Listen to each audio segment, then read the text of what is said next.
ముఖ్యమంత్రి వైఎస్ జగన్మోహన్ రెడ్డి గారు ఒకవైపు వాళ్ళ పార్టీ శ్రేణులను నెక్స్ట్ ఎన్నికలకు సమాయత్తం చేస్తూనే మరొక వైపు పాలనాపరంగా కొన్ని కీలకమైన నిర్ణయాలు తీసుకుంటూ వెళ్తూ ఉన్నారు. కొన్ని అభివృద్ధి పనులకు ప్రారంభోత్సవాలు, శంకుస్థాపనలు కూడా చేసుకుంటూ వెళ్తూ ఉన్నారు.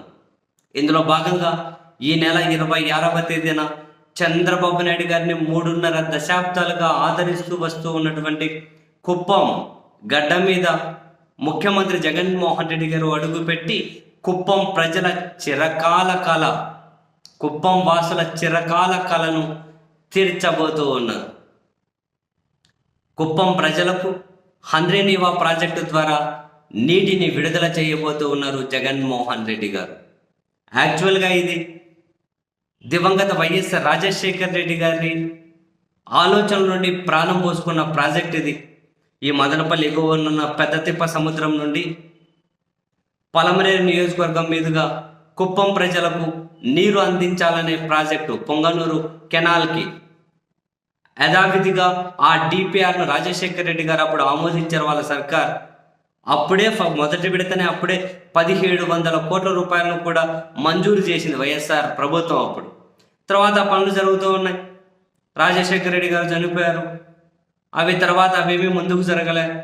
రాష్ట్రం విభజింపబడిన తర్వాత చంద్రబాబు నాయుడు గారు ముఖ్యమంత్రి అయినా కూడా తన సొంత నియోజకవర్గానికి నీళ్లు అందించే ఈ ప్రాజెక్టు కోసం ఒక కాలువ కూడా తవ్వలేదు అని పెద్దిరెడ్డి రామచంద్రారెడ్డి గారు పదే పదే విమర్శలు చేసుకుంటూ వచ్చారు. సరే, జగన్మోహన్ రెడ్డి గారు ముఖ్యమంత్రి అయ్యారు. ఆ కాలువ పనులు మళ్ళీ వేగవంతమయ్యాయి. సో ఇప్పుడు పూర్తి అయిపోయాయి.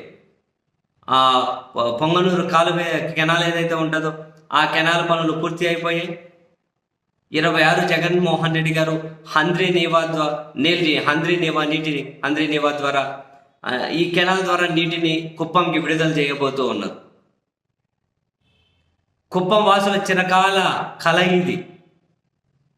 సాగునీటి అవసరాలను ఈ కెనాల్ ద్వారా తీర్చబోతూ ఉంది జగన్మోహన్ రెడ్డి గారి సర్కార్.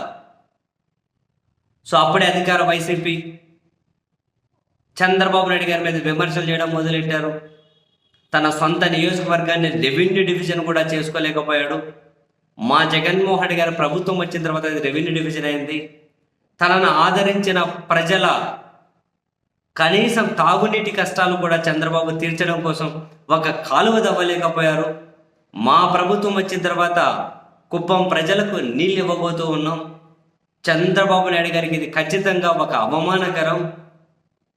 సో తనను గెలిపించి ఇంత వాణ్ణి చేసిన కుప్పం ప్రజల కోసం ఈ పని కూడా, ఏ రవ్వంత పని కూడా చంద్రబాబు చేయలేకపోతే జగన్ సర్కార్ చేస్తూ ఉంది. సో దీన్ని ఇన్సల్ట్గా చంద్రబాబు ఫీల్ అయ్యి వేరే నియోజకవర్గం నుంచి పోటీ చేసుకుంటే మంచిది అని అప్పుడే వైకాపా అయితే విమర్శలు చేయడం మొదలెట్టారు. మొత్తానికి సరే, రాజకీయ అంశాలు ఎలా ఉన్నా కుప్పం ప్రజల చిరకాల వాంఛను తీర్చుకుంటూ, చిరకాల కలను, స్వప్నాన్ని సాకారం చేసుకుంటూ జగన్మోహన్ రెడ్డి గారు అయితే హంద్రీనీవా జలాలను కుప్పం ప్రజలకు అంకితం ఇవ్వబోతూ ఉన్నారు. వాళ్లకు అందించబోతున్నారు 26వ తేదీ కుప్పం వేదిక మీద నుండి. ఆ పని అయిపోయిన తర్వాత అక్కడ ఒక బహిరంగ సభ ఏర్పాటు చేసి అక్కడి నుంచి జగన్మోహన్ రెడ్డి గారు ప్రసంగించబోతూ ఉన్నారు కూడా.